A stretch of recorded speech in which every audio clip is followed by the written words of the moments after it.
ನಮ್ಮ ಮಿದುಳು 60% ಕೊಬ್ಬಿನಿಂದ ಕೂಡಿದೆ. ನಮ್ಮ ಮಿದುಳಿಗೆ ಬೇಕಾಗಿರ್ತಕ್ಕಂಥ ಎಸೆನ್ಷಿಯಲ್ ಫ್ಯಾಟಿ ಆಸಿಡ್ಸ್ EFS ಇವುಗಳನ್ನು ನಾವು ಆಹಾರದಿಂದ ಪಡೆದುಕೊಳ್ಬೇಕು.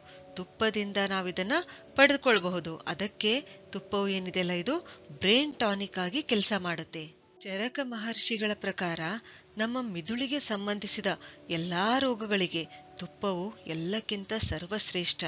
ಆಯುರ್ವೇದದ ಪ್ರಕಾರ ಇದರ ಸ್ವಭಾವ ಏನಿದೆಯಲ್ಲ ಅದು ತಂಪು ಮತ್ತು ಇದು ಡಿಟಾಕ್ಸಿಫೈಯಿಂಗ್ ಗುಣ ಹೊಂದಿದೆ. ಅಂದ್ರೆ ನಮ್ಮ ದೇಹದಿಂದ ಕಲ್ಮಶಗಳನ್ನ ಹೊರಹಾಕುತ್ತೆ. ನಮ್ಮ ಮಿದುಳಿನ ಶಕ್ತಿ ಹೆಚ್ಚಿಸಬೇಕೆಂದ್ರೆ ಶುದ್ಧ ತುಪ್ಪ ನಾವು ಕಂಪಲ್ಸರಿಯಾಗಿ ಸೇವಿಸಲೇಬೇಕು. ಶುದ್ಧ ಆಕಳ ತುಪ್ಪವು ನಮ್ಮಲ್ಲಿ ಸಾತ್ವಿಕ ಗುಣಗಳನ್ನು ಹೆಚ್ಚಿಸುತ್ತದೆ. ನಮ್ಮ ಮಿದುಳಿನಲ್ಲಿ ಒಳ್ಳೆಯ ವಿಚಾರಗಳನ್ನು ತರಿಸುತ್ತೆ. ನಮ್ಮ ಮಿದುಳಿಗೆ ಪೋಷಣೆ ನೀಡಿ ಟೆನ್ಷನ್, ಸ್ಟ್ರೆಸ್, ಸಿಟ್ಟು ಕಡಿಮೆ ಮಾಡುತ್ತದೆ. ಸ್ಮರಣ ಶಕ್ತಿ ಹೆಚ್ಚಿಸಲು ಸಹಾಯ ಮಾಡುತ್ತದೆ.